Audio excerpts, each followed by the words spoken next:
Well, here we are again. We're going to be talking about something very personal to me. I'm going to talk about my biggest fears that I had when I was in Syria, Iraq, and Ukraine. And all of these can be rounded up together because they all had very similar threats. So I've got 6 really big ones that I want to mention. I'm going to start off with family, friends, girlfriend if you have one. Yeah, to everybody I couldn't respond to. Last 2 days, a lot of drones, can't go outside. So you go to the front line, especially with phones, especially with being able to call your friends and family with 200, 300 milliseconds of delay and see their face. It makes home a lot closer than it really is. There's pros and cons to that. You definitely think about them when you're on the front line. You definitely think about them when you're getting bombed, whatever's happening. One of the ways that I would manage this fear is just to stay away from my phone. And I'm doing that right now, actually.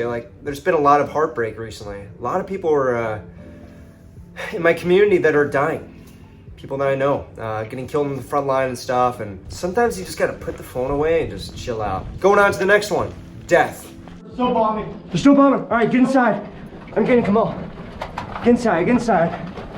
Yeah, I heard that. Now, I've spoken about this to my members on a private video. When you first go to a deployment, you're massively scared of death. It's a new war, it's new circumstances, new threats, and anytime a bomb hits, within a kilometer, you hear it, you get the tingles, oh shoot. Where in reality, you're probably not gonna die to it. Believe it or not, it's pretty difficult to die unless you're in an assault unit like Chosen Company or some other groups, Kraken, there's a lot of groups out there that are really confronting death on a day-to-day basis. And the fear of death never goes away, but it gets a lot more manageable. I don't know how to describe it. But over time in a war, when you experience new threats, when you experience your fears, you experience your fears. You're getting bombed, you start thinking about your family, you start thinking about your girlfriend or whatever it is, and then when it's over, you're okay. Well, I guess I'm alive, they didn't kill me. So your fear of death sort of goes down. But yeah, it's a fear, whether you like it or not. We're all human. Next one is very personal. I'm afraid of losing my balls. Oh, whoa. One of the first things I brought on my second trip to Ukraine when I was going to instruct with TDI was a lot of gifts and a lot of armor and a lot of stuff. $10,000 worth of for my friends and people that I care about, students as well. And one of the things that I brought, one of the things I made sure to bring is something that's on the mind of everybody that's going to the front line. And this is during Bakhmut. This is during the big Bakhmut siege and the taking of it.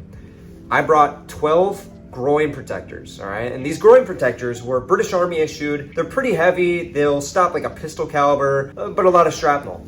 And it's like a diaper, and it goes around, and that small piece of armor, even though it's a little bit heavy, like some people choose not to, it gives so much comfort, especially to me. I've never worn it on the front line, but had I had it, I feel like I would have acted a lot different. I don't want to lose my manhood. It's got to be very difficult for people who do, or people who get hit there in general. And getting hit down there is a real fear, and you think about it, especially with bombs going all over the place, left, right, behind you, above you. So to have that armor available to us, that's a pretty good way to go and get rid of that fear. Just one less thing you're thinking about in the back of your mind when you're getting bombed. Not falling into fear is really important when you're on the front line. Very important. It's very easy to fall into fear. The next big fear that I had when I was on the front line was performing badly, like performing in a way where I feel like I just did not do my job well. I trained for many years. Marine Corps, YPG, Iraq, I get to Ukraine, and I want to make sure that all this training, all these experiences added up to the point where I can perform and be a good, valuable teammate. And in most of the missions I was, but for some missions, absolutely not. Some of the missions I just did not perform well, and that goes for everybody. For one reason or another. It could be physical fitness. A lot of times when I was in Ukraine, I had bronchitis, pneumonia.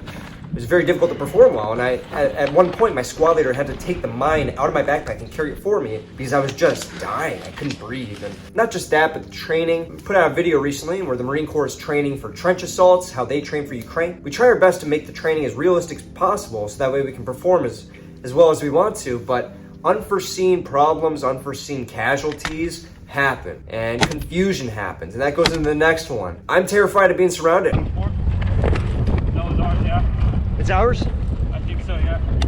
On my first mission, it was a big fear. They started enveloping us with tanks and mortar teams and all these things. And I was freaked out. I didn't want to get captured. If we get surrounded, how am I going to fight out with an AK? There's fucking tanks everywhere. In Iraq, that was a big fear as well. Obviously, living in the tunnels and in the mountains. We can protect the mountains, all right, but what about they just drive around the mountain and make it, cordon us off? It's a helpless feeling, and it means that the enemy has a big advantage. Like, they have the momentum. They have the momentum enough to encircle you and get you trapped like a rat. And I don't like that. I don't like that. I don't think anybody would. And the last one I want to say, which actually goes into one of the books I just read from Sean Penner. When I read his book about Mariupol and about the lead up to the surrounding of Mariupol, fighting in Mariupol, he had a train that was going down the tracks trying to blow up, crazy stuff. I really recommend it. It's actually on the topic of this video. He really confronts his fears of starvation, his fears of being surrounded, fears of dying in combat, fears of his girlfriend, is she okay, his fiance, like there's he goes into some great detail. So definitely give that book a look. I'm rhyming here. But being captured is a big fear. Obviously, in most cases of being captured, you're surrounded. You're already surrounded. To be that overcome and to drop my rifle, raise my hands and walk, that was something that would be terrifying if it happened. I don't think being captured would be as terrifying as the situation that you're in when you're getting captured. Why would you surrender? You know, like that's got to be a crazy situation. But nonetheless, I always told myself I would never get captured. You know what I mean? We would train for that in the YPG in Iraq. That's how we would manage it. We trained for it. We would waterboard ourselves. In some of the cases of my friends, they would lock them into a deep, dark cave, like in the tunnel system, for like a day. And they'd inject them with saline, shoot above their heads. Like, you know, they're really trying to instill fear. And all those things come together. There's a reason that, you know, you train for that. There's SERE school. And one of my top regrets is not being able to go to a SERE school. I think it'd be very interesting. I think it's something that's very valuable to know. And I know Grantham is putting out a lot of videos recently of, you know, his SERE training. And I really wish I had watched those videos beforehand. I did get a SERE class, a little hip pocket class from one of the Rangers who was with me in Ukraine, and it helped out a lot, you know? And I could talk about that, but I think Grantham does it better. So yeah, those are my biggest fears in war. Did they stop me from doing my job? No, it's just a fear. It's like fear of spiders, but at the end of the day, if you see one on the wall, you're gonna kill it, you know what I mean? Like, you're gonna do it, you're just gonna be a little cautious. Hopefully you enjoyed the video. Hopefully it's something that's interesting to you guys. Thanks again to the members. I already spoke about this a little bit to you guys, and your support is amazing. Anyway, I'll talk to you guys in the next one.